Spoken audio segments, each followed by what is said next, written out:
আবারও মাঠে গড়াতে যাচ্ছে ডার্বি ম্যাচ। একদিকে ভিনিসিয়াস জুনিয়র, কিলিয়ান এমবাপে এবং রদ্রিগো, অন্যদিকে আলভারেজ, গ্রিজমান এবং টিপল। এবং ফুটবলের সকল নিউজ সবার আগে পেতে আমাদের রিংকন ফুটবল 24 ইউটিউব চ্যানেলটি সাবস্ক্রাইব করুন এবং ফেসবুক পেজটি ফলো করে পাশে থাকুন। চ্যাম্পিয়ন্স লিগের শেষ ষোলোতে সান্তিয়াগো বার্নাব্যুতে মাঠে নামতে যাচ্ছে মাদ্রিদ শহরের দুই ক্লাব, রিয়াল মাদ্রিদ ও অ্যাটলেটিকো মাদ্রিদ। গুরুত্বপূর্ণ এই ম্যাচের শেষ পর্যন্ত জয় পাবে কে, কার্লো আনচেলোত্তি নাকি ডিয়েগো সিমিওনে, তা নিয়ে থাকবে প্রি ম্যাচ আলোচনা। 119 বছরের পুরনো এই ডার্বি ম্যাচে চ্যাম্পিয়ন্স লিগে দশমবারের মতো মাঠে নামতে যাচ্ছে স্পেনের দুই ক্লাব। শেষ দেখায় 2016-17 সিজনে চ্যাম্পিয়ন্স লিগের নকআউটে অ্যাটলেটিকো মাদ্রিদকে ডমিনেট করে হারায় রিয়াল মাদ্রিদ।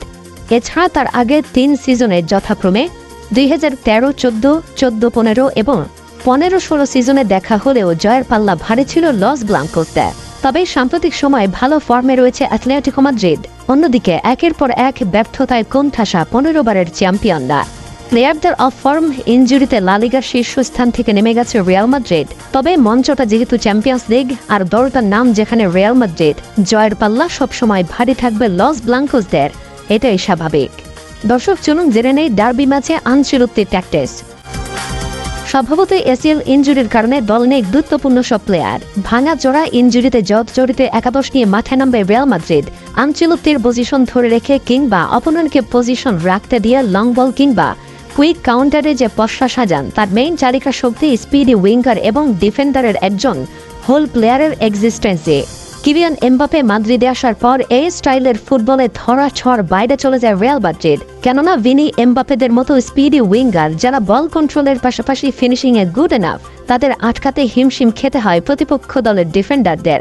এজন্য যেসব ম্যাচ মাদ্রিদ ডমিনেন্স করেছে, বেশিরভাগ গোল ব্যবধানে ম্যাচ কন্ট্রোল রেখে জয় পেয়েছে লস ব্লাঙ্কোসরা। তবে এদিকে মুদ্রার এপিঠ যেমন রয়েছে, তেমনি মুদ্রার ওপিঠে লো ব্লকে খেলা দলের সঙ্গে চরম ভোগান্তির শিকার হতে হয় রিয়াল মাদ্রিদকে। মিডফিল্ডে টনি ক্রুজ যাওয়ার মতো লাইন ব্রেকিং পাস দেয়া ক্রিয়েটিভ প্লেমেকারের অভাব থাকায় অনেক ছোট দলের সঙ্গে ড্র কিংবা পরাজিত হয়েছে রিয়াল মাদ্রিদ। এজন্য অ্যাটলেটিকো মাদ্রিদের সঙ্গে লা লিগায় শেষ দেখায় 1-1 গোলের ব্যবধানে ড্র হয় ম্যাচটি। দর্শক, এবার জেনে নেই ডিয়েগো সিমিওনের ট্যাকটিক্স।